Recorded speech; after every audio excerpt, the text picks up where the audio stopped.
हिंदू धर्म में शक्ति शब्द होता है। हम शक्ति से लड़ रहे हैं, एक शक्ति से लड़ रहे हैं। अब सवाल उठता है वो शक्ति क्या है। जैसे किसी ने यहां कहा राजा की आत्मा ईवीएम में है, हिंदुस्तान की हर संस्था में है, ईडी में है, सीबीआई में है, इनकम टैक्स डिपार्टमेंट में है। हिंदू धर्म में शक्ति शब्द होता है। हम शक्ति से लड़ रहे हैं, एक शक्ति से लड़ रहे हैं। अब सवाल उठता है वो शक्ति क्या है। जैसे किसी ने यहां कहा राजा की आत्मा ईवीएम में है, राजा की आत्मा ईवीएम में है, हिंदुस्तान की हर संस्था में है, ईडी में है, सीबीआई में है, इनकम टैक्स डिपार्टमेंट में है। Shakti, a core tenet of the Hindu faith. Some of the names that took on Shakti: Shumb Nishumb, Narkasur, Mahishasur, Raktbij, and hence they were eliminated by feminine divine in the form of Ma Durga and Kali. Obviously, these are names no one would want to be in the company of. Demons, essentially.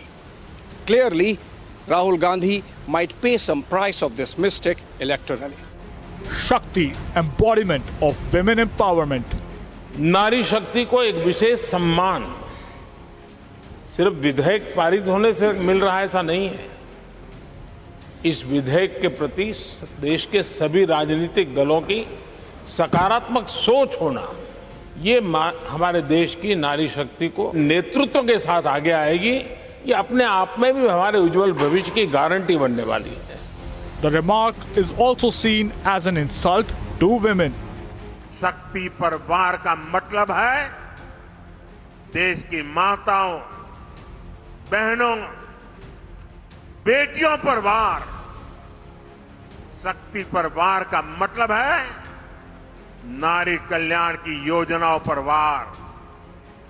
शक्ति पर वार का मतलब है मां भारती की शक्ति पर वार। India alliance ने, कांग्रेस ने इसी शक्ति को ललकारा है।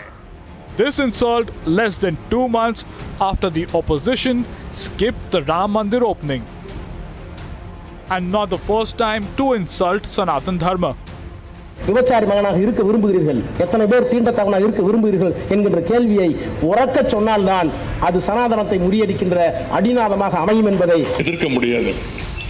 கொசு, டெங்கு காய்ச்சல், மலேரியா, கொரோனா இதையெல்லாம் நம்ம எதிர்க்க கூடாது, ஒழித்து கட்ட வேண்டும். அப்படிதான் இந்த சனாதனம். The PM using it as a weapon. Congress को इसका जवाब देश की हर महिला, हर बहन, हर बेटी देगी, शक्ति का हर उपासक देगा। 4 जून को इन्हें पता चल जाएगा कि शक्ति को ललकारने का मतलब क्या होता है। साथियों, कांग्रेस सत्ता हासिल करने के किसी भी हद तक जाने वाली पार्टी है। With the big Lok Sabha polls a little over a month away, can India Alliance afford to alienate 80% of the electorate?